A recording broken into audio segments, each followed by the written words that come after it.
आप देख रहे हैं मध्य प्रदेश का नंबर 1 न्यूज चैनल IBC 24 और मध्य प्रदेश का खास बुलेटिन मध्य प्रदेश में आज क्या हुआ। मैं आप सभी का बहुत बहुत स्वागत। मैं हूं आप सभी के साथ रचना नितेश। इस बुलेटिन में मध्य प्रदेश की हर छोटी बड़ी खबर से आपको करेंगे अपडेट। खबरें होंगी रफ्तार से भी और विस्तार से भी। तो चलिए शुरुआत करते हैं इस बुलेटिन की।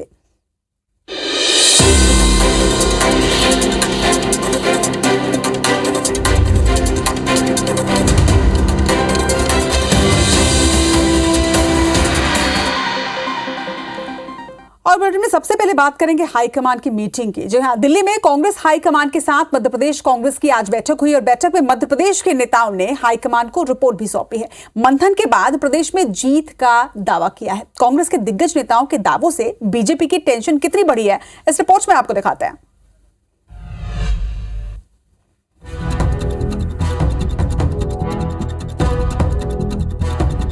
मध्य प्रदेश में कुछ महीने बाद ही विधानसभा चुनाव होने हैं। कर्नाटक जीत से उत्साहित कांग्रेस हाईकमान ने मध्य प्रदेश के कांग्रेस नेताओं के साथ चुनावी रणनीति पर मंथन किया और जरूरी निर्देश दिए। बैठक के बाद कांग्रेस नेता राहुल गांधी ने मध्य प्रदेश को लेकर बड़ा दावा किया है और कहा कि आंतरिक आकलन के मुताबिक प्रदेश में 150 सीटें जीतेंगे।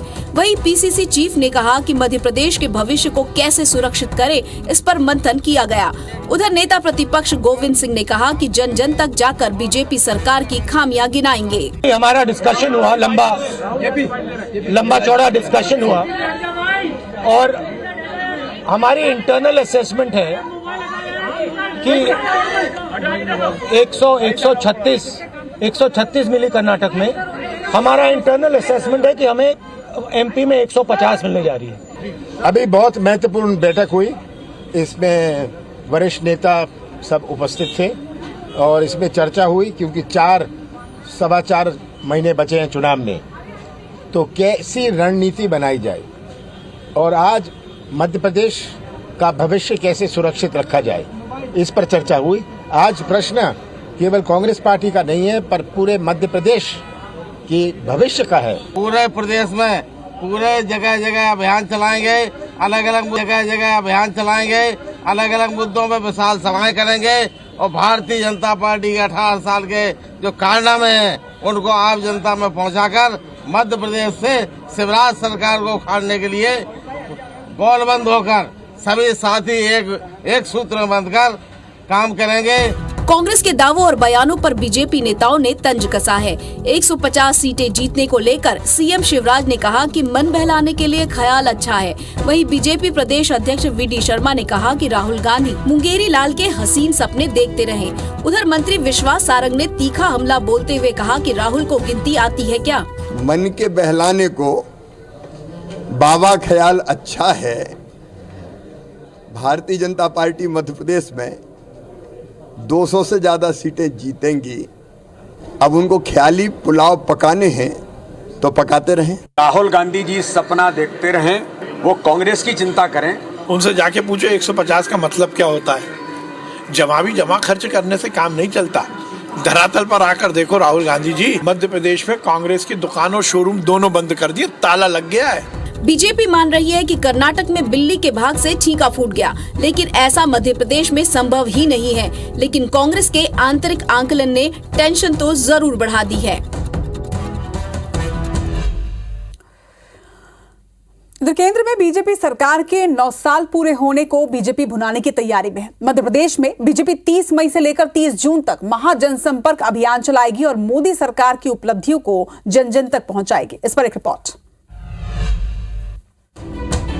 मोदी सरकार के 9 साल पूरे होने को लेकर भोपाल में बीजेपी ने मीडिया से बात कर मोदी सरकार की उपलब्धियां गिनाई। 9 साल पूरे होने पर बीजेपी प्रदेश भर में 30 मई से 30 जून तक महाजनसंपर्क अभियान भी चलाएगी। भोपाल में सीएम शिवराज ने पीएम मोदी की तारीफ करते हुए कहा कि मोदी भारत के लिए भगवान का वरदान है। पीएम मोदी की वजह से पूरी दुनिया में भारत की जय जय हो रही है। हमेशा 24 घंटे केवल देश के बारे में सोचना, समाज के बारे में सोचना। प्रधानमंत्री इतनी गहरी रुचि ले, कोई कल्पना कर सकता है क्या? पूरी दुनिया के अंदर भारत का मान सम्मान माननीय मोदी जी के नेतृत्व में जो आज हम सब लोग देख रहे हैं। सेवा करने का काम 9 वर्षों में प्रधानमंत्री नरेंद्र मोदी जी के नेतृत्व में सरकार ने करने का काम किया। बीजेपी ने बताया कि मध्य प्रदेश में 5 करोड़ से ज्यादा गरीब लोगों को राशन, प्रधानमंत्री आवास योजना के तहत शहरी क्षेत्रों में 38 लाख से ज्यादा आवास, देश के 12 करोड़ घरों तक नल से जल के साथ एमपी में 87 लाख लोगों के घरों में नल से जल पहुंच रहा है। वहीं उज्ज्वला योजना के तहत 9.5 करोड़ महिलाओं को देश में फायदा हुआ है।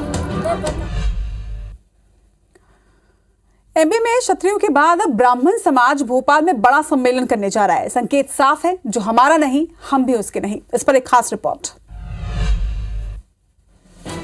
चुनावी साल में क्षत्रियों के बाद ब्राह्मण 4 जून को भोपाल में बड़ी सभा के जरिए शक्ति प्रदर्शन करने जा रहे हैं। ब्राह्मणों ने साफ कर दिया है कि उनको तवज्जो नहीं दी तो ठीक नहीं होगा। ब्राह्मणों की मांग है कि ब्राह्मणों के लिए प्रदेश में ब्राह्मण कल्याण आयोग बने, एट्रोसिटी एक्ट खत्म हो, ब्राह्मण अत्याचार निवारण अधिनियम बने, ब्राह्मणों को 14% आबादी के मुताबिक आरक्षण मिले, सामान्य वर्ग की सीटों पर ओबीसी कैंडिडेट की बजाय सामान्य को टिकट मिले, परशुराम जयंती पर सार्वजनिक अवकाश हो और मठ मंदिर के पुजारियों का मानदेय 10,000 प्रति माह करने के साथ ही दान का 50% हिस्सा पुजारियों को दिया जाए। सर्वे नहीं हुआ है उसको तत्काल सर्वे करके और मठ मंदिरों की जो मानदेय है उसको तत्काल पुजारियों को दी जाए। चुनावी साल में बीजेपी कांग्रेस दोनों ही ब्राह्मणों से बैर लेने के मूड में नहीं है। अगर ब्राह्मणों की चिंता किसी ने की तो कमलनाथ जी ने की। सभी पक्षों पर विचार करके उनके और सरकार के बीच में जो संवाद होगा तो मुझे लगता है उसके बाद में निर्णय होगा। चुनावों में सिर्फ 5 महीनों का वक्त बचा है। ऐसे में ब्राह्मणों की सभा बीजेपी के लिए नई मुसीबत से कम नहीं।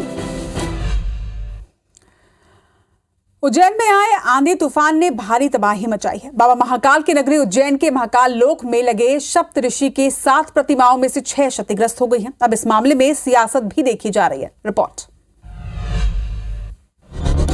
उज्जैन में आए आंधी तूफान से महाकाल लोक में बनी सप्तऋषियों की 7 में से 6 प्रतिमाएं टूट गई हैं। महाकाल लोक के निर्माण में करोड़ों रुपए खर्च हुए थे। पीएम मोदी ने इसे लोक को अर्पित किया था। प्रतिमाएं टूटने पर कांग्रेस ने तंज कसते हुए कहा है कि करोड़ों खर्च करने के बावजूद गुणवत्ताहीन निर्माण किया गया। भ्रष्टाचार की पोल खुल गई है। कांग्रेस का 7 सदस्यीय दल भी इसकी जाँच करेगा। कोविड काल में बगैर गुणवत्ता के बनाया पूरा का पूरा दुर्दशा और अव्यवस्था इसलिए हुई है। 800 करोड़ रुपए आप बता रहे हैं कि हमारा खर्च हुआ है महाकाल लोक में, और वो भ्रष्टाचार लोक में तब्दील हुआ है वो पैसा। प्रदेश कांग्रेस कमेटी की एक कमेटी बनाई है। वहीं कांग्रेस के आरोपों पर बीजेपी कहां चुप बैठने वाली है। नरोत्तम मिश्रा ने पलटवार करते हुए कहा कि ट्विटर और टीवी तक सिमटने वाली कांग्रेस प्राकृतिक आपदा में भी अवसर देख रही है। कांग्रेस तो सिर्फ ट्विटर और टीवी तक रह गई है। आपदा में यही ढूंढते हैं ये लोग, मदद कभी नहीं करते हैं। प्रतिमाएं गारंटी पीरियड में है, इसलिए ठेकेदार प्रतिमाओं को बना कर देगा। लेकिन एक आंधी तूफान में प्रतिमाएं ऐसी टूट जाएंगी तो सवाल उठना तो लाजमी है।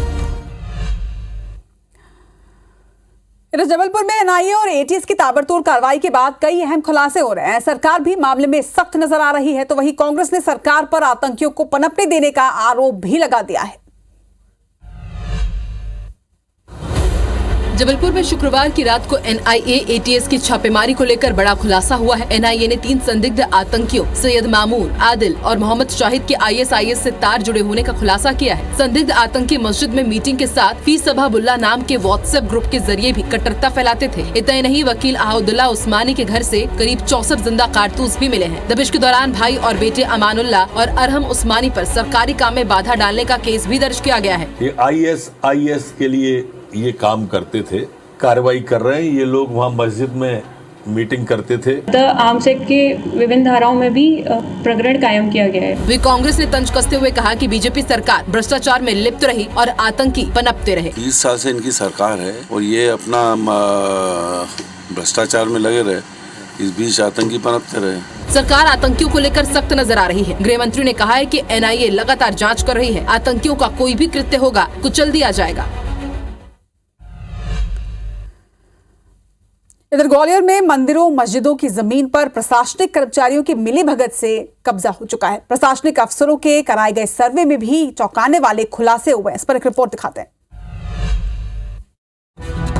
ग्वालियर में धार्मिक स्थलों की जमीनों पर कब्जा हो गया और ये हम नहीं कह रहे, बल्कि प्रशासनिक सर्वे में ये बात सामने आई है। दरअसल पुराने धार्मिक स्थलों की देखरेख की जिम्मेदारी प्रशासन को है, लेकिन जिले में कई धार्मिक स्थलों की जमीनों को राजस्व विभाग के अफसरों से मिलीभगत कर निजी व्यक्तियों के नाम कर दिया गया। अब आयुक्त ने कलेक्टर को जाँच के निर्देश दिए हैं। शासकीय जमीनें हैं जो किसी निजी व्यक्ति के नाम पे दर्ज हो गई हैं। अपने जिला कलेक्टर को पत्र लिखा है। भूमाफिया कब्जा कर रहा है, अतिक्रमण कर रहा है, तो उस पर प्रशासन को कार्रवाई करना चाहिए। वहीं कांग्रेस ने सरकारी तंत्र के मिले होने के आरोप लगाए। जमीन को खुर्द-बुर्द किया जा रहा है, इसमें सरकारी तंत्र पूरी तरह लिप्त है। 1956 में मालनपुर में धार्मिक स्थली वाली 11.655 हेक्टेयर जमीन सिर्फ 0.209 हेक्टेयर रह गई। रामकुई में राम जानकी मंदिर के नाम 3.165 हेक्टेयर जमीन घटकर 2.006 हेक्टेयर हो गए। लश्कर और मूर्ति साहब की बागियों में भी धार्मिक स्थल की जमीन निजी व्यक्तियों के नाम हो गई। ऐसे में सवाल उठना लाजमी है।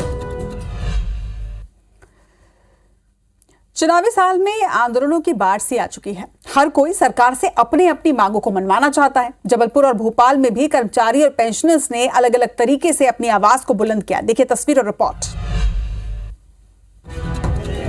मध्य प्रदेश में कर्मचारी और पेंशनर्स लगातार अपनी मांगों को लेकर प्रदर्शन कर रहे हैं। जबलपुर में भी पेंशनर्स प्रदेश सरकार के खिलाफ जल सत्याग्रह करते नजर आए।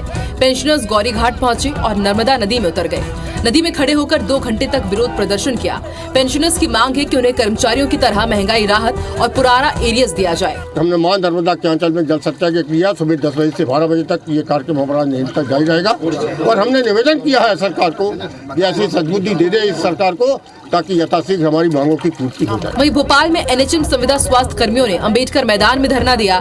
प्रदर्शनकारियों की एनएचएम की संविदा स्वास्थ्य कर्मियों को रिक्त पदों पर नियमित किए जाने समेत कई मांगे हैं। स्पष्ट है कि 90% का वेतनमान संविदा स्वास्थ्य एनएचएम कर्मचारी को दिया जाए। 5 जून 2018 की नीति दी जाए।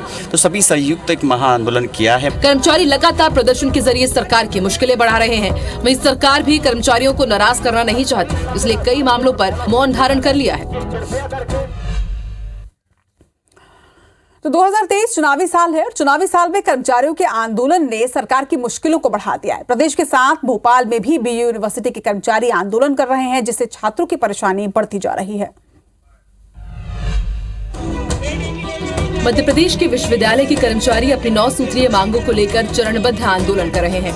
बरकतुल्लाह यूनिवर्सिटी के कर्मचारी भी आंदोलन कर रहे हैं। पहले चरण में कर्मचारियों ने कुछ घंटों के काम का बहिष्कार किया। अब कर्मचारियों के आंदोलन का दूसरा चरण शुरू हो गया है। दूसरे चरण में कर्मचारी विश्वविद्यालय परिसर में 4 घंटे का धरना प्रदर्शन कर रहे हैं। ये धरना प्रदर्शन 1 जून तक चलेगा।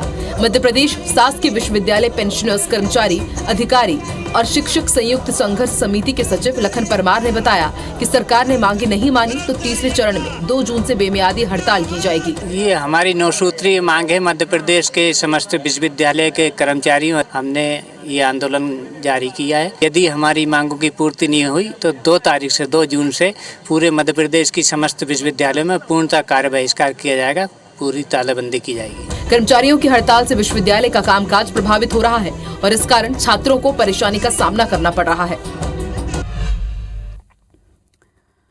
इधर ग्वालियर में 3 बच्चे अचानक से लापता हो गए। काफी देर न मिलने पर परिजन परेशान हुए, मगर पुलिस की तत्परता ने परिजनों के चेहरे पर किस तरह से मुस्कान ला दी, इस पर अब रिपोर्ट देखिए। ग्वालियर में उस वक्त हड़कंप मच गया जब एक साथ निबुआ पारा के रहने वाले 3 बच्चे लापता हो गए। काफी देर तक खोजबीन करने के बाद भी बच्चे नहीं मिले। परेशान परिजनों ने पुलिस से मदद की गुहार लगाई और 14 साल के शक्ति, 8 साल के कृष्णा और 6 साल के निखिल के लापता होने की जानकारी दी। एक साथ तीनों बच्चों के लापता होने की जैसे ही जानकारी पुलिस को लगी, पुलिस तत्काल हरकत में आई और तमाम सीसीटीवी खंगाल डाले। लेकिन पुलिस ने राहत की सांस तब ली जब तीनों बच्चे मुरार इलाके के एक सरकारी स्कूल परिसर में सुरक्षित मिले। खेल रहे थे मोहल्ले में, खेलते खेलते निकल गए कैंटोनमेंट स्कूल की तरफ।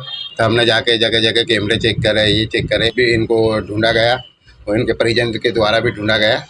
तो इनके परिजन को एक कैंटोनमेंट स्कूल के पास बैठे हुए मिले, जो रास्ता भटक गए थे। फिर परिजन इनको थाने लाए।